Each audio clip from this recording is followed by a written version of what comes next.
7 മണിക്കൂറിലധികം നഗരത്തെ ഭീതിയുടെ മുൾമുനയിൽ നിർത്തിയ പെൺപുലി ഒടുവിൽ കൂട്ടിലായി.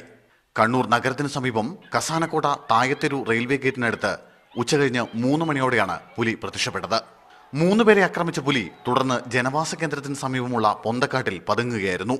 പുലിയിറങ്ങിയ വിവരമറിഞ്ഞ് ആയിരക്കണക്കിന് ആളുകൾ പ്രദേശത്ത് തടിച്ചുകൂടി. തൊട്ടുപിന്നാലെ കലക്ടറും SP-യും വനംവകുപ്പ് അധികൃതരും ജനപ്രതിനിധികളും സ്ഥലത്തെത്തി. ഇതിനിടയിൽ പുറത്തിറങ്ങിയ പുലി ഒരു വനംവകുപ്പ് ജീവനക്കാരനെ കൂടി ആക്രമിച്ചു. തുടർന്ന് പുലി വീണ്ടും കുറ്റിക്കാട്ടിലേക്ക്. നേരം സന്ധ്യയായതോടെ പോലീസും ഫയർഫോഴ്സും നാട്ടുകാരും ചേർന്ന് പുലി ഒളിച്ച കുറ്റിക്കാടിന് ചുറ്റും വലകൊണ്ട് മറകെട്ടി. ഒപ്പം വെളിച്ച സംവിധാനവും സജ്ജീകരിച്ചു. ജനക്കൂട്ടം വർദ്ധിച്ചു വന്നതോടെ പ്രദേശത്ത് കലക്ടർ നിരോധനാജ്ഞ പ്രഖ്യാപിച്ചു. തുടർന്ന് സ്ഥലത്തെത്തിയ പൂക്കോട് വെറ്റിനറി കോളേജിലെ സീനിയർ സർജൻ അരുൺ സക്കറിയയും സംഘവും പ്രത്യേകം സജ്ജീകരിച്ച വാഹനത്തിൽ പുലിക്കരികിലേക്ക്. 10:50 മയക്കുപിടിയേറ്റ് പുലി വീണു. 11 മണിക്ക് പുലി മയങ്ങിയതായി ഡോക്ടറുടെ സ്ഥിരീകരണം.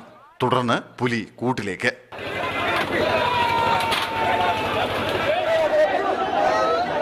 രണ്ട് രീതിയിലെ ചാലഞ്ച് ആയിരുന്നു. ഒന്ന്, ഈ ആനിമൽക്ക് ഒരു ഇഞ്ചറി ഇല്ലാതെ, അതിനെക്കാട്ടിലും പ്രധാനം നമ്മളുടെ നാട്ടുകാർക്ക് ഇഞ്ചറി ഇല്ലാതെ എങ്ങനെ ഓപ്പറേഷൻ കൊണ്ടുപോകാനാണ്. പ്രാഥമിക ചികിത്സകൾക്ക് ശേഷം നാളെ പുലിയെ വനമേഖലയിൽ തുറന്നുവിടുമെന്ന് വനം വകുപ്പ് അധികൃതർ പറഞ്ഞു.